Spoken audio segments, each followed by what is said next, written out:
Behind the camera or something. 700 something billion in defense spending. Does that count all the spending carried in other departments, in the Commerce Department, the Agriculture Department,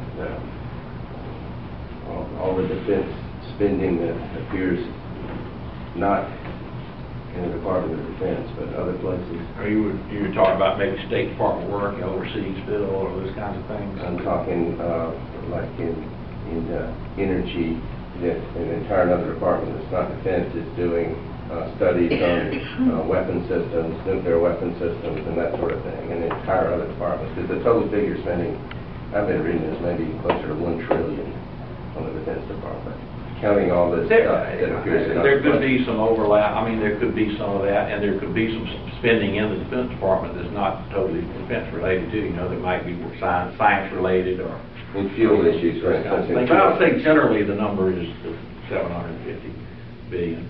Then you got that doesn't count the Homeland Security side, though. You're right. I mean, there's a. And we have more than 700 foreign military installations in more than 40 countries. And then we're wrapped up in Georgia, 90,000 people in this breakaway province that has never been part of Georgia. And we want them in NATO, which means we would have, if they had been in, we would have had to come to their defense. I mean, we should be sending our children to Georgia to fight the Russians. I mean, you lost me now.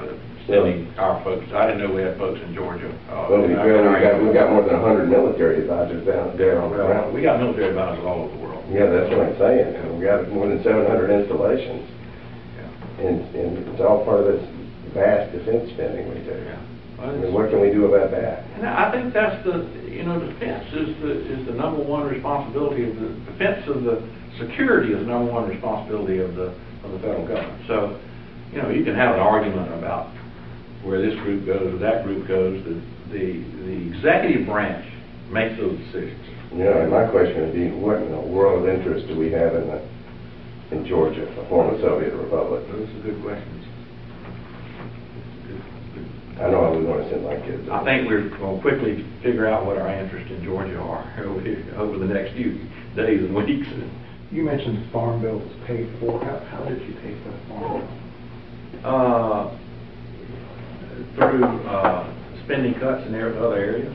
I don't have those specifics in front of me, Scott, but I can certainly give them to you. We can get those particular. One of the things that we did. One of the things that we did after the '06 election, when the new team took control in the House, is that the Blue Dogs went and said to the new speaker, look, we have to right our fiscal ship. We have to get it set straight here. And this consistent and persistent deficit spending has got to stop. We had done that in the 90s by putting a series of tools in place. Pay-go, discretionary spending caps, those kinds of things which worked. And we knew what would work. Well, the Congress in '02, the Congress and the administration, the previous Congress administration, let all those expire. And I still don't understand their reasoning for letting them expire, but they did.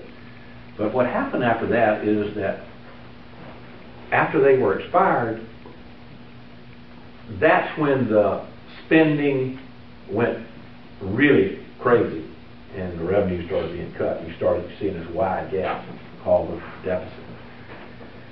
And the Blue Dogs went to the speaker and said, you've got to put these rules back in place. There's no way we can ever get a law passed.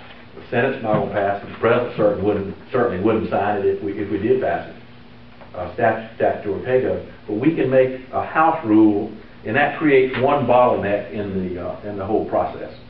And we did that. We put pay-go in place. And I'm proud of the fact that that significantly changed the way that the House has operated in the last 2 years anyway. Now, it's been violated twice. It was violated with the alternative minimum tax. We all know about that. I assume you know what the alternative minimum tax is. And that the alternative minimum tax wasn't dealt with in the 2001 economic plan. And it's an annual, you got to do an annual patch fix on it. And it's about a this past year was about a $60 billion annual patch. And PAYGO says, if you're gonna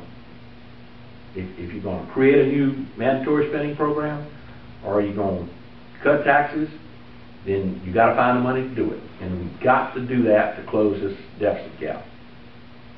And so, we passed the bill in the House twice, 2 times, Senate to the Senate, where the AMT was paid for.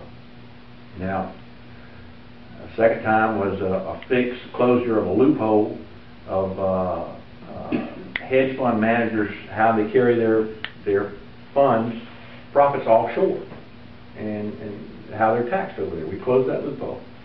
Senate said, that's a tax increase, out of here, take it out.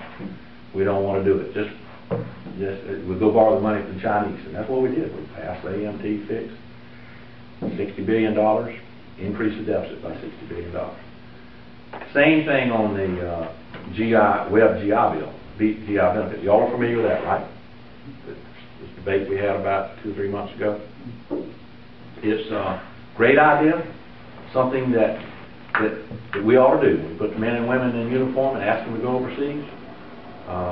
We ought to be willing as a nation to make sure they got a updated 21st century streamlined education benefits program when they get home. It's a great idea. Well, don't you think we ought to pay for it? House passed it twice, paid for it. What did the Senate do? They stripped the pay for out. Sent it back to us. Well, now what do?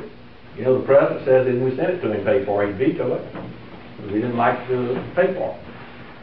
So that's what I meant when I said that we have been led to believe over the last 8 years or so that we can just have everything we want and we don't have to pay for it. And I just think that's wrong.